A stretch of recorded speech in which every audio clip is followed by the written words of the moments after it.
मिलाते मिलाते जब काम की बात आती है तो पुतिन को उनके बहुत ही करीबी दोस्त ने ऐसा धोखा दिया कि पुतिन जीते जी कभी भूल नहीं पाएंगे।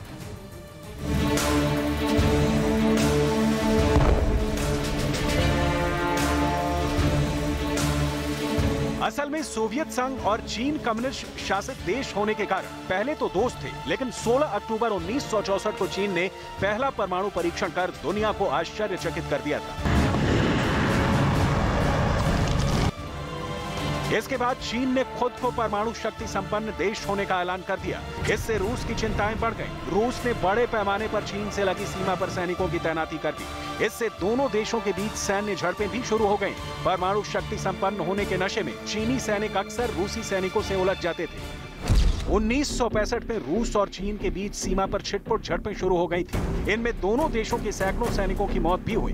1969 में दोनों देशों के बीच तनाव इतना बढ़ गया कि मार्च से सितंबर तक दोनों देशों के बीच अघोषित युद्ध लड़ा गया। इस अघोषित युद्ध के पीछे भी ड्रैगन की एक बड़ी चाल थी। चीन के ताकतवर नेता माओ त्से-तुंग ने घरेलू उठापटक से जनता का ध्यान हटाने के लिए रूस के साथ तनाव बढ़ाने का फैसला किया था।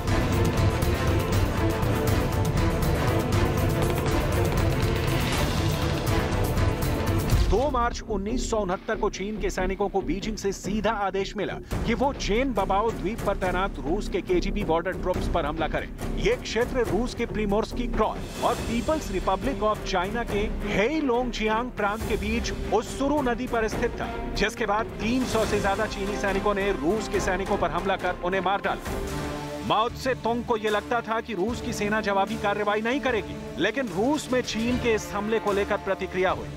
रूस इतना ज्यादा नाराज हो गया कि उसने अपने स्ट्रेटेजिक फोर्सेस को हाई अलर्ट पर रख दिया। उस समय रूस की परमाणु मिसाइलें चीन से 1500 किलोमीटर की दूरी पर तैनात थी, लेकिन रूस के नेतृत्व को डर था कि अगर चीन पर परमाणु हमला किया गया तो इसके गंभीर परिणाम होंगे और अमेरिका को मौका मिल जाएगा। रूस सब कुछ सह सकता है, अमेरिका की दखलंदाजी उसे बर्दाश्त नहीं। इसलिए रूस चीन की ओर झुकता गया और सोवियत संघ के विघटन के बाद जब पुतिन की सत्ता की शुरुआत हुई तो चीन चुपके से मॉस्को में तथाकथित दोस्त की तरह एंट्री कर गया और अब मौका मिलते ही रूस की पीठ पर वार कर रहा है। ये दीगर बात है कि दिखावे के खिलाफ चीन रूस के साथ लगातार युद्धाभ्यास करता रहता है।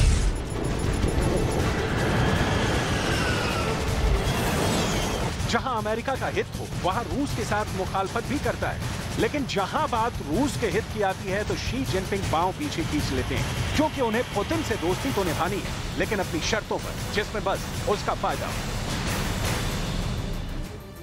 खबर में आगे बढ़ते इस बीच बड़ी खबर, मुख्यमंत्री एकनाथ शिंदे को जान से मारने की धमकी मिली है। सूत्रों के मुताबिक मुख्यमंत्री एकनाथ शिंदे को सुसाइड ब्लास्ट कर जान से मारने की धमकी और साजिश बताई जा रही है, जिसकी जानकारी मंत्रालय से विभाग ने साझा की है।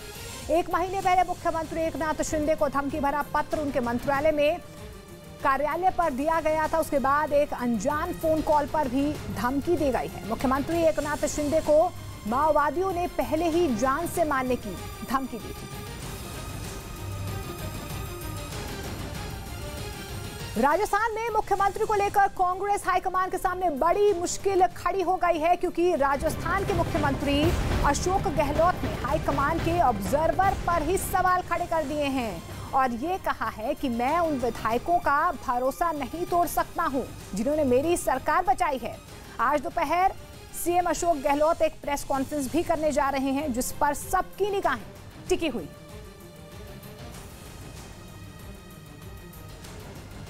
अगर शी जिनपिंग ने व्लादिमीर पुतिन को धोखा दिया है तो अमेरिका का ड्रीम प्रोजेक्ट भी खतरे में पड़ गया है।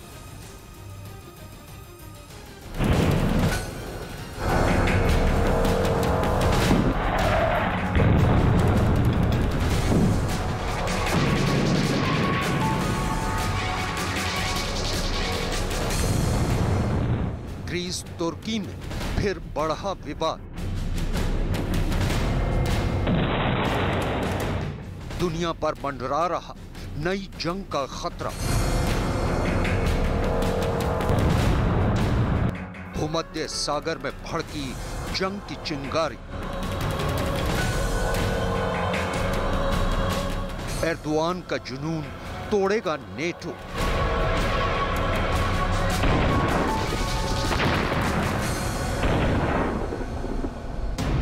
क्या नेटो में दरार आ चुकी है। क्या यूक्रेन जंग के दौरान नेटो टूट जाएगा?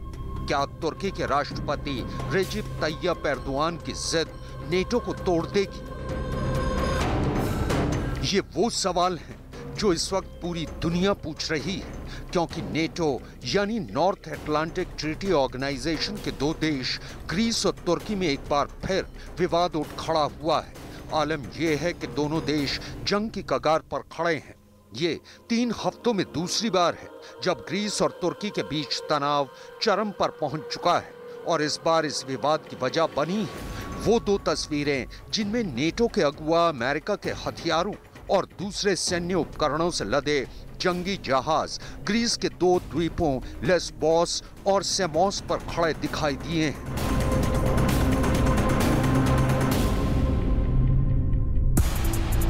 यही वो तस्वीरें हैं जिनमें अमेरिका के 2 जंगी जहाज ग्रीस के द्वीपों पर खड़े दिखाई दे रहे हैं। तुर्की का कहना है कि उसके एक ड्रोन ने ये तस्वीरें खींची हैं और अमेरिकी जंगी जहाजों में से एक 12 सितंबर और दूसरा 18 सितंबर को ग्रीस के इन दोनों द्वीपों पर आए थे। इतना ही नहीं, तुर्की का आरोप है कि इन जहाजों से बख्तरबंद गाड़ियां और दूसरे सैन्य उपकरण इन दोनों द्वीपों पर उतारे गए। तुर्की लगातार ये आरोप लगाता आ रहा है कि ग्रीस अमेरिका की मदद से उसके आसपास के एजियन द्वीपों पर अपनी सैन्य तैनाती बढ़ा रहा है और ये उसे मंजूर नहीं है।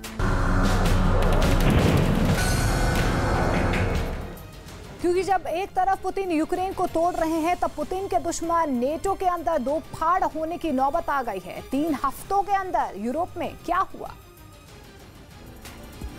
दरअसल ग्रीस और तुर्की के बीच एजियन सागर में 6 द्वीपों सेमोथ्रेस, लिमनोस, लेस्बोस, चियोस, सेमोस और इकारिया को लेकर विवाद है। तुर्की ने अमेरिका पर भी बड़ा आरोप लगाते हुए ये दावा किया है कि 2022 की शुरुआत से ही वो ग्रीस के अलग अलग इलाकों में अपने 10 सैन्य बेस बना चुका है। इसके अलावा तुर्की का ये भी दावा है कि अमेरिका ग्रीस के अलेक्जेंद्रोपोली बंदरगाह पर बड़ी तादाद में हथियार उतार रहा है। अलेक्जेंद्रोपोली बंदरगाह तुर्की से महज 45 किलोमीटर दूर है। इतना ही नहीं, तुर्की ग्रीस पर संगीन आरोप लगाते हुए ये भी कह चुका है कि अगर एजियन द्वीप को लेकर ग्रीस तुर्की के विमानों को परेशान करना जारी रखता है तो उसे भारी कीमत चुकानी होगी। इतना ही नहीं, तुर्की के आरोप के मुताबिक 2022 की शुरुआत से ग्रीस के लड़ाकू विमान 256 बार तुर्की के हवाई क्षेत्र में घुस चुके हैं। 158 बार तुर्की के फाइटर जेट ग्रीस के विमानों का रास्ता रोक चुके हैं। इसके अलावा ग्रीस की कोस्ट गार्ड नौकाएं भी 33 बार तुर्की के जल क्षेत्र का उल्लंघन कर चुकी हैं।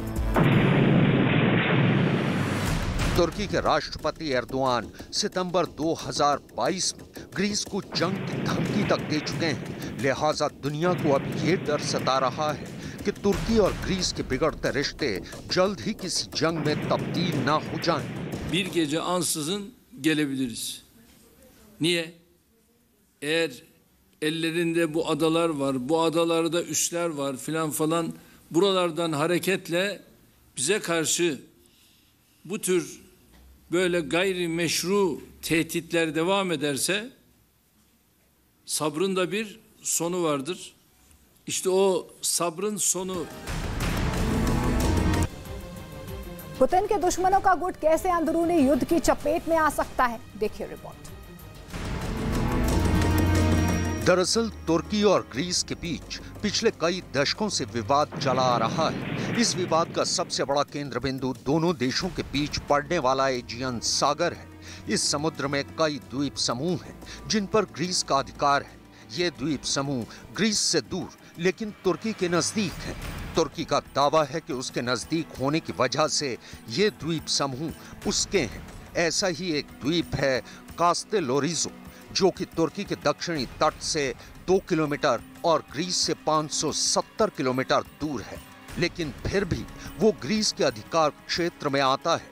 तुर्की और ग्रीस दोनों 1952 से नेटो यानी नॉर्थ अटलांटिक ट्रीटी ऑर्गेनाइजेशन के सदस्य देश हैं। बावजूद इसके आज भी दोनों देशों के रिश्तों में मतभेद और तल्खी साफ नजर आती है। दरअसल 1970 के दशक में एजियन सागर के द्वीप समूह को लेकर ग्रीस और तुर्की में नया विवाद शुरू हुआ। 1987 और 1996 में इन्हीं द्वीपों को लेकर दोनों देशों के बीच सैन्य झड़पें भी हुईं। अमेरिका के हस्तक्षेप से ये झड़पें लड़ाई में तब्दील नहीं हुईं। 1996 में हुई झड़प में तुर्की ने ग्रीस के एक मिराज 2000 विमान तो ग्रीस ने तुर्की के F-16 विमान को मार गिराया था। दरअसल तुर्की अमेरिका से इस बात को भी लेकर नाराज है कि अमेरिका अपने 20 F-35 फाइटर जेट ग्रीस को दे रहा है, लेकिन उसने तुर्की को F-35 देने से इनकार कर दिया है।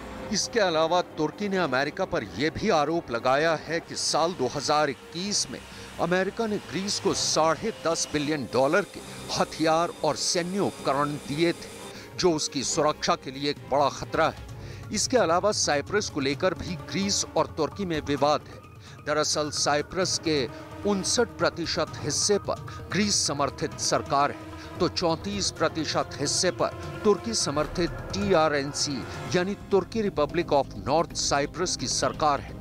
तुर्की का आरोप है कि अमेरिका जो हथियार ग्रीस को देता है वो साइप्रस में ग्रीस समर्थित सरकार तक पहुंच रहे हैं। साल 1974 में तुर्की ने साइप्रस पर हमला कर उसके उत्तर के एक बड़े हिस्से पर कब्जा कर लिया था। तुर्की के आरोप पर अमेरिका का कहना है कि वो ये हथियार यूक्रेन जंग के लिए ग्रीस के जरिए दूसरे यूरोपीय देशों तक पहुंचा रहा है, लेकिन तुर्की को अमेरिका की इस दलील पर यकीन नहीं है।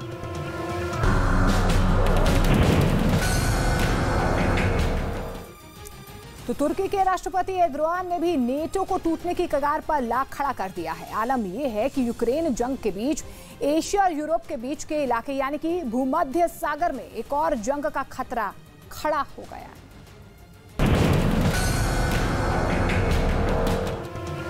तुर्की एक ऐसा देश है जो यूरोप और एशिया में फैला हुआ है, लिहाजा तुर्की को यूरोप और एशिया के बीच का ब्रिज और बैरियर दोनों कहा जाता है। राजनीतिक विश्लेषकों के मुताबिक पिछले 19 साल से तुर्की की गद्दी पर काबिज राष्ट्रपति रेजेप तैयप एर्दोआन तुर्की का पुराना ऑटोमन साम्राज्य बनाने की चाहत रखते हैं, लिहाजा वो इस तरह की बयानबाजी करते हैं। फिलहाल दुनिया को ये डर सता रहा है कि अगर भूमध्य सागर विवाद के चलते तुर्की और ग्रीस में जंग हुई तो तुर्की के खिलाफ कई देश मसलन साइप्रस, मिस्र, संयुक्त अरब अमीरात, सीरिया और इराक के अलावा दूसरे अफ्रीकी मुल्क खड़े हो सकते हैं। दरअसल दुनिया का मानना है कि राष्ट्रपति रेजेप तैयप एर्दोआन के रवैये के चलते ही तुर्की के यूरोपीय संघ के अलावा एशिया और अफ्रीका के कई देशों के साथ भी रिश्ते खराब हुए हैं। लेकिन विवाद में रहने की अपनी आदत से मजबूर तुर्की के राष्ट्रपति एर्दोआन रूस के राष्ट्रपति व्लादिमीर पुतिन के हक में बयान देकर एक और विवाद भी खड़ा कर चुके हैं। दरअसल यूक्रेन जंग पर यूरोपियन संघ से विवाद के चलते रूस ने नॉर्ड स्ट्रीम 2 परियोजना को बंद कर दिया है। इसकी वजह से पूरे यूरोप में बहुत बड़ा ऊर्जा संकट खड़ा हो गया है। यूरोप के कई बड़े देश नेटो समूह में शामिल है और राष्ट्रपति एर्दोआन के बयान के बाद नेटो में आई दरार भी साफ दिखने लगी है। Tabii Sayın Putin'e karşı Avrupa'nın tutumu, yaptırım uygulamaları ister istemez tabii Putin'i de onlara karşı ve siz böyle yapıyorsanız ben de böyle yaparım noktasına getirmiştir. Ve Putin de kendisi elindeki bütün imkanlarını ve silahlarını kullanmaktadır. Bunların da en önemlisi doğalgazdır.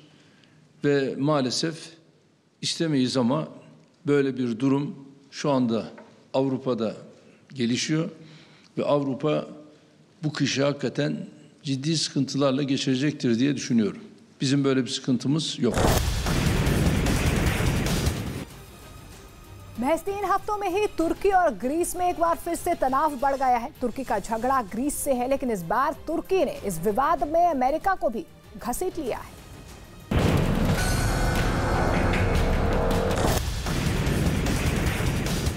हैरानी तो इस बात की है कि NATO में शामिल होने के बावजूद तुर्की ने रूस पर नेटो के लगाए एक भी प्रतिबंध को लागू नहीं किया है और इसके ठीक उलट यूक्रेन जंग के दौरान रूस और तुर्की के बीच साझेदारी और भी मजबूत हुई है। ये सच है कि दुनिया को खाद्यान्न संकट से निकालने के लिए तुर्की की मध्यस्थता के बाद ही रूस ने अनाज से भरे जहाजों को यूक्रेन से बाहर जाने दिया था।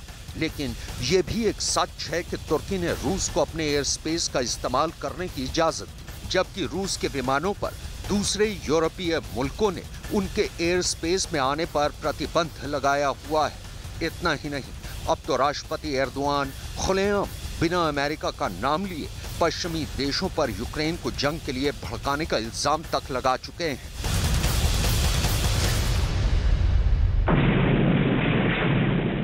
Rusya'yı hafife alanlara da söylüyorum. Yanlış yapıyorsunuz. Rusya hafife alınacak bir ülke değil. Ne oldu? Şu anda Rusya doğal gazı kesti. Fiyatlar bir anda Avrupa'da yükseldi. Şimdi herkes kara kara düşünüyor. Bu kışı nasıl atlatacağız?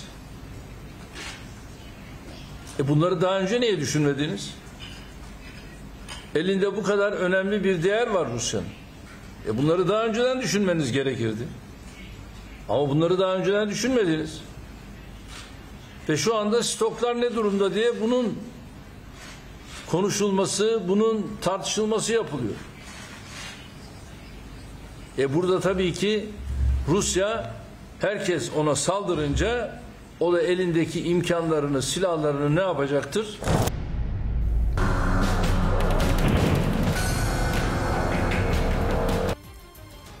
राजनीतिक विश्लेषकों का ये मानना है कि राष्ट्रपति Erdogan अपने फायदे के लिए कभी रूस की तरफ जाते हैं तो कभी नेटो की तरफ लौटते हैं। दरअसल राष्ट्रपति एर्दोआन अपने फायदे के लिए सौदेबाजी करने पर तुले हुए हैं।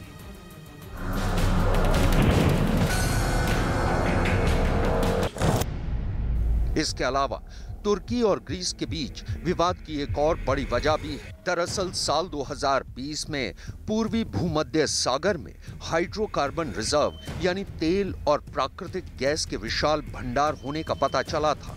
ग्रीस और यूरोपियन संघ का दावा है कि तुर्की इस इलाके में गैर कानूनी तरीके से ड्रिलिंग कर रहा है। इस पर तुर्की का दावा है कि ये इलाका उसके EEZ यानी एक्सक्लूसिव इकोनॉमिक जोन में आता है। इस मुद्दे पर राष्ट्रपति एर्दोआन तो पूरी दुनिया को धमकी तक दे चुके हैं। यानी इस वक्त भूमध्य सागर में भी उसी तरह के हालात बन चुके हैं जो कि साउथ चाइना सी में चीन की दखलंदाजी से पैदा हुए हैं।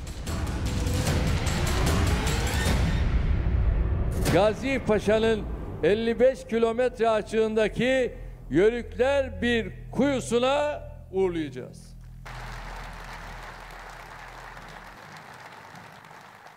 Akdeniz'de yaptığımız arama ve sondaj çalışmaları kendi egemenlik alanlarımızdadır. Bunun için kimseden izin veya icazet almaya ihtiyacımız आलम यह है कि नेटो के बड़े देश फ्रांस और जर्मनी भी राष्ट्रपति एर्दोआन के रवैये के चलते उन्हें नापसंद करते हैं। हाल ही में जर्मन फेडरल पार्लियामेंट के उपाध्यक्ष वोल्फगैंग कुबिकी ने तुर्की के राष्ट्रपति एर्दोआन की तुलना सीवर के चूहे से कर दी थी। दरअसल जर्मनी में प्रांतीय चुनावों में अपनी पार्टी के कैंपेन के दौरान वोल्फगैंग कुबिकी ने कहा था कि सीवर के चूहे एर्दोआन की वजह से जर्मनी अब उनके देश आ रहे शरणार्थियों को जगह नहीं देना चाहता। उन्होंने ये भी कहा था कि सीवर का चूहा छोटा और प्यारा होता है, लेकिन इसके साथ ही वो काफी चालाक भी होता है। फिलहाल उनके इस बयान पर तुर्की और जर्मनी में जमकर बवाल मचा हुआ है। राजनीतिक विश्लेषकों का मानना है कि राष्ट्रपति एर्दोआन अपने फायदे के लिए कभी रूस की तरफ जाते हैं तो कभी नेटो की तरफ लौटते हैं। दरअसल पश्चिमी देशों को भी ये लगने लगा है कि राष्ट्रपति एर्दोआन अपने फायदे के लिए सौदेबाजी करने पर तुले हैं और यूक्रेन जंग की आड़ में वो नेटो के लिए भी एक बड़ा खतरा बनते जा रहे हैं। इसके अलावा उन्होंने ग्रीस पर जो रुख अख्तियार कर रखा है वो दुनिया को एक नई जंग में धकेल सकता है।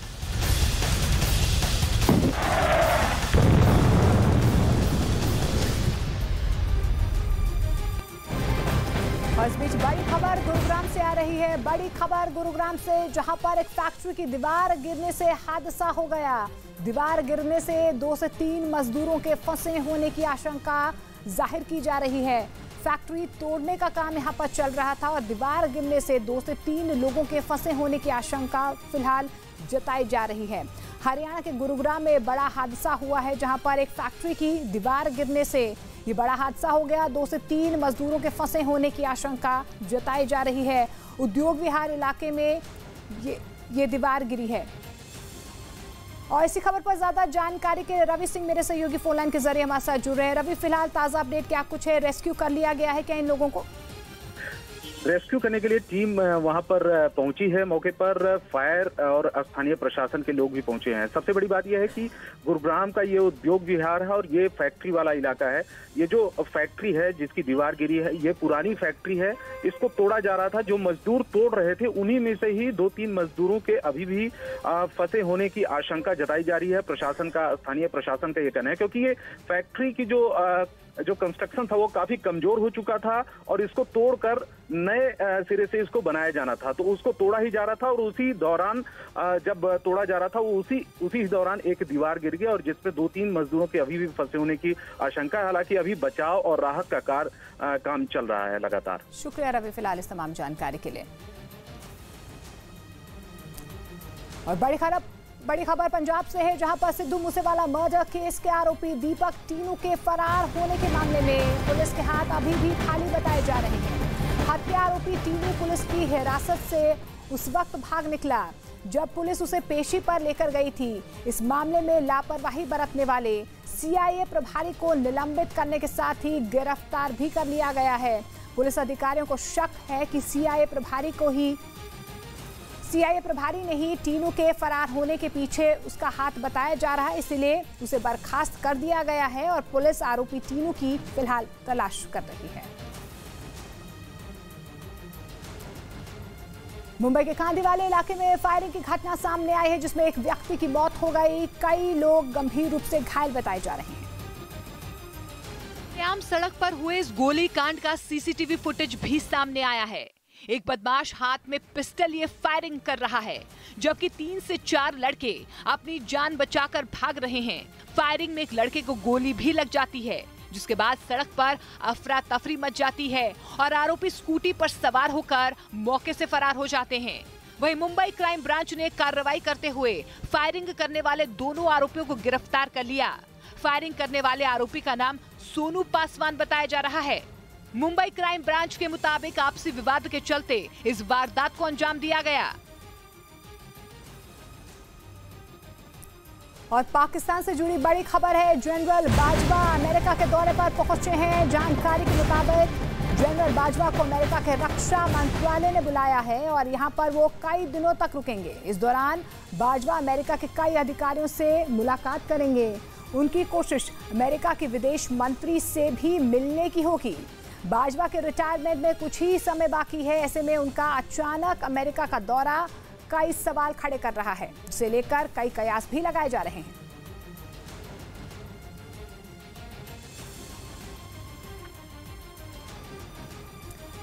और इस बीच बड़ी खबर ग्रेटर नोएडा से आ रही है, जहां पर पुलिस और बदमाश के बीच मुठभेड़ हुई है। मुठभेड़ के बाद पुलिस ने अगवा किए गए बच्चे को छुड़ा लिया है। तो बड़ी खबर, उत्तर प्रदेश के ग्रेटर नोएडा में एनकाउंटर हुआ है। पुलिस और बदमाशों के बीच मुठभेड़ हुई है। अपहरणकर्ताओं से बच्चे को फिलहाल बचा लिया गया है। उत्तर प्रदेश के ग्रेटर नोएडा का ये मामला है, जहां पर पुलिस और बदमाशों के बीच मुठभेड़ हुई है। जानकारी मिल पा रही है कि पुलिस ने अगवा किए गए बच्चे को फिलहाल छुड़ा लिया है।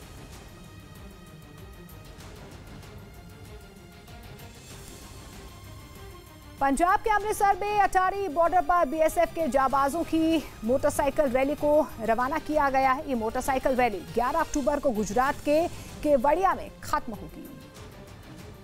इस दौरान बीएसएफ के जवान मोटरसाइकिल से 1100 किलोमीटर की दूरी तय करेंगे। इस रैली का मकसद युवाओं और बच्चों को समाज के प्रति जागरूक करना और उन्हें बीएसएफ में शामिल होने के लिए प्रेरित करना है। साथ ही बच्चों और युवाओं को भारत की अखंडता और देशभक्ति का संदेश देना है। इस मोटरसाइकिल रैली में पुरुष जांबाजों के साथ साथ महिला सिपाही भी हिस्सा लेकर महिला सशक्तिकरण का संदेश दे रही हैं। बड़ी खबर आपको बता दें, ईरान में हिजाब का विरोध थमने का नाम नहीं ले रहा है और हिजाब के खिलाफ प्रदर्शन कर रही महिलाओं की मौत भी लगातार जारी है। हिजाब के खिलाफ प्रदर्शन कर रही 17 साल की निका नाम की एक लड़की का शव मिला है, जिसकी नाक काटी गई है और उसके सिर पर 29 घाव के निशान मिले हैं। ईरान में हिजाब के विरोध में उतरे लोगों के मरने वालों की संख्या 92 पहुंच गई है। तो हिजाब के विरोध में 92 लोगों की मौत की खबर ईरान से आ रही है। महसा अमीनी की मौत के बाद लगातार ईरान में हिजाब के खिलाफ प्रदर्शन हो रहे हैं और ये तस्वीरें ईरान से। आगरा में बच्चा चोरी के शक में एक आदमी को जमकर उसकी पिटाई कर दी गई, बाद में उसे पुलिस के हवाले कर दिया गया। जो वीडियो सामने आया है उसमें कुछ लोग एक आदमी की बेरहमी से पिटाई करते नजर आए। भीड़ में जिसको मौका मिला उसने इस आदमी पर अपना जोर आजमाया। दावा किया जा रहा है कि बच्चा चोरी के आरोप में इस आदमी की पिटाई कर दी गई। बाद में कुछ भीड़ के लोगों ने ही इसे बचाकर वहां से निकाला। इसके हाथों में रस्सी बांध रखी थी। लोगों की भारी भीड़ तमाशबीन बने इसके पीछे पीछे चल रही थी। बाद में ग्रामीणों ने उसे पुलिस के हवाले कर दिया। दरअसल पूरा मामला थाना इतमादपुर इलाके के सेमरा गाँव का है, जहाँ पर गाँव वालों को शक हुआ कि एक आदमी बच्चा चोरी कर रहा है। इसी शक पर गांव वालों ने युवक को पकड़ लिया और उसको जमकर पीटा। मौके पर मौजूद कुछ लोगों ने पिटाई का वीडियो बना लिया और सोशल मीडिया में वायरल कर दिया। फिलहाल पुलिस उससे पूछताछ कर रही है। और इस बीच बड़ी खबर जोधपुर से जुड़ी हुई आ रही है। आज भारतीय वायुसेना को लाइट कॉम्बैक्ट हेलीकॉप्टर मिलने वाला है। रक्षा मंत्री राजनाथ सिंह जोधपुर में एक कार्यक्रम के दौरान लाइट कॉम्बैक्ट हेलीकॉप्टर वायुसेना को सौंपने जा रहे हैं। तो रक्षा मंत्री आज जोधपुर पहुंचेंगे और सेना को लाइट कॉम्बैक्ट हेलीकॉप्टर सौंपने जा रहे हैं। वायुसेना के बेड़े में आज लाइट कॉम्बैक्ट हेलीकॉप्टर जुड़ने जा रहा है। पाकिस्तान की हरकतों पर नजर रखने के लिए भारतीय वायुसेना को पहला LCH यानी कि लाइट कॉम्बैक्ट हेलीकॉप्टर मिलने वाला है। लाइट कॉम्बैक्ट हेलीकॉप्टर से भारत पाकिस्तान बॉर्डर की निगरानी करना आसान हो जाएगा। इससे न सिर्फ सीमा पार से घुसपैठ रुकेगी, बल्कि आतंकी गतिविधियों पर भी आसानी से लगाम लगाई जा सकेगी, क्योंकि देश में बना ये लाइट कॉम्बैक्ट हेलीकॉप्टर दुश्मन के रडार को चकमा देने की तकनीक से भी लैस है। इतना ही नहीं, इस हेलीकॉप्टर से मिसाइल भी दागी जा सकती है, जिनका निशाना अचूक होता है। साथ ही हेलीकॉप्टर ऐसे गोले भी बरसा सकता है जिससे दुश्मन की एंटी एयरक्राफ्ट मिसाइलों को आसानी से चकमा दिया जा सकता है। इस हेलीकॉप्टर को HAL यानी हिंदुस्तान एरोनॉटिक्स लिमिटेड ने बनाया है और भारत के हर इलाके में उड़ान भरने में भी ये सक्षम है। यानी हेलीकॉप्टर रेगिस्तान, जंगल और सियाचिन की बर्फ से ढकी पहाड़ी इलाकों में भी उड़ान भरने में कामयाब रहा है। तो वायुसेना को मिलने वाले लाइट कॉम्बैक्ट हेलीकॉप्टर की ताकत का अंदाजा इसी खूबियों से लगाया जा सकता है। इसकी क्या कुछ खूबियां हैं ये आपको बता देते हैं। इस स्वदेशी हेलीकॉप्टर से ऐसी मिसाइल दागी जा सकती है जो टारगेट को तबाह करके ही दम लेती है और इसके लिए हेलीकॉप्टर को निशाने की तरफ मुड़ने की भी जरूरत नहीं होती है, बल्कि मिसाइल छूटने के बाद खुद ही टारगेट को ढूंढ लेती है। इसके साथ ही इसमें तैनात मशीन गन 1 मिनट में 750 राउंड फायर करती है और करीब 2 किलोमीटर की दूरी से दुश्मन को निशाना बना सकती है। करीब 5800 किलोग्राम वजनी ये स्वदेशी हेलीकॉप्टर 700 किलोग्राम वजन तक के हथियार ले जा सकता है और ये करीब 6500 फीट की ऊंचाई पर भी बिना रुके 3 घंटे से ज्यादा वक्त तक आसमान में उड़ान भर सकता है।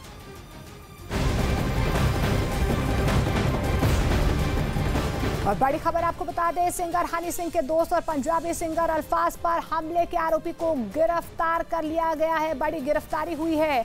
आरोपी विकी को पुलिस ने गिरफ्तार कर लिया है। आपको बता दें कि कल अल्फाज पर जानलेवा हमला हुआ था।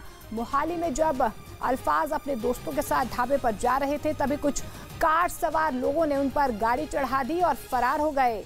घटना की जानकारी खुद हनी सिंह ने इंस्टाग्राम पर फोटो शेयर करके दी थी। फिलहाल विकी को इस पूरे मामले में गिरफ्तार कर लिया गया है।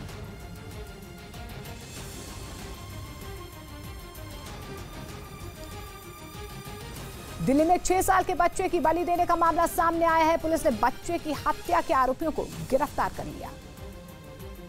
पुलिस की गिरफ्त में आए ये दोनों कातिल विजय और अमर हैं। दोनों पर गांजे के नशे में 6 साल के बच्चे की गला रेत कर हत्या करने का आरोप है। इलाके के लोगों ने जब इन दोनों शख्स को पकड़ा तो उनका दावा था कि भगवान ने इनसे एक बच्चे की बलि मांगी थी और इसी वजह से उन्होंने मासूम का गला काटकर हत्या की है। फिलहाल पुलिस ने मासूम बच्चे के शव को पोस्टमार्टम के लिए भेज दिया है। घटनास्थल से नशीले पदार्थ और चाकू भी बरामद कर लिया है जिससे हत्या की गई थी। घटना दक्षिण दिल्ली के लोधी कॉलोनी की है। दरअसल सीआरपीएफ मुख्यालय के अंदर कुछ लोग भजन कीर्तन कर रहे थे। पता चला कि 6 साल का बच्चा गुम हो गया। बच्चे की तलाश शुरू की गई तो एक झुग्गी के बाहर से खून बहता दिखाई दिया। दोनों आरोपी बच्चे को छुपाने की कोशिश कर रहे थे। बच्चे के पिता के शोर मचाने पर आसपास के लोग जुट गए और आरोपियों को धर दबोचा। दोनों आरोपी बिहार के रहने वाले हैं। और सूत्रों के हवाले से बड़ी खबर है, आज दोपहर सोनिया गांधी पहुंचेंगी मैसूर। भारत जोड़ो यात्रा में वो शामिल होने जा रही हैं। मैसूर पहुंचने के बाद सोनिया गांधी मदकेरी में रुकेंगी और यहीं से राहुल गांधी की भारत जोड़ो यात्रा में शामिल होने पहुंचेंगी। तो वहीं प्रियंका गांधी वाड्रा भी भारत जोड़ो यात्रा का हिस्सा बनेगी। कांग्रेस की भारत जोड़ो यात्रा इस वक्त कर्नाटक के मैसूर में है। उत्तर प्रदेश के फतेहपुर में दुर्गा पंडाल में उस वक्त हड़कंप मच गया जब हनुमान का किरदार निभा रहे एक आदमी की मंच पर ही मौत हो गई, जिसका वीडियो सोशल मीडिया पर वायरल हो गया। जिसमें हनुमान जी का किरदार निभा रहा एक आदमी मंच पर नाचता हुआ दिख रहा है और उसकी पूंछ में आग लगी हुई है। मंच के आसपास खड़े दर्शक इस दृश्य का आनंद ले रहे थे कि तभी हनुमान बना आदमी मंच से नीचे गिर जाता है, जिसके बाद वहां अफरा तफरी मच जाती है। जिसके बाद उसे अस्पताल ले जाया गया जहां डॉक्टर ने उसे मृत घोषित कर दिया। और जम्मू कश्मीर से बड़ी खबर, आज से 2 दिन के दौरे पर केंद्रीय गृह मंत्री अमित शाह जम्मू कश्मीर के दौरे पर रहने वाले हैं। आज शाम 5 बजे गृह मंत्री अमित शाह जम्मू पहुंचेंगे और यहां पर वो सुरक्षा से जुड़ी एक उच्च स्तरीय बैठक में भी शामिल होंगे। जम्मू में अमित शाह से अलग अलग समुदाय के कई डेलीगेशन भी मुलाकात करने पहुंचेंगे और उन्हें सम्मानित करेंगे। इसके बाद कल यानी कि 4 अक्टूबर को अमित शाह माता वैष्णो देवी के दर्शन करने जाएंगे।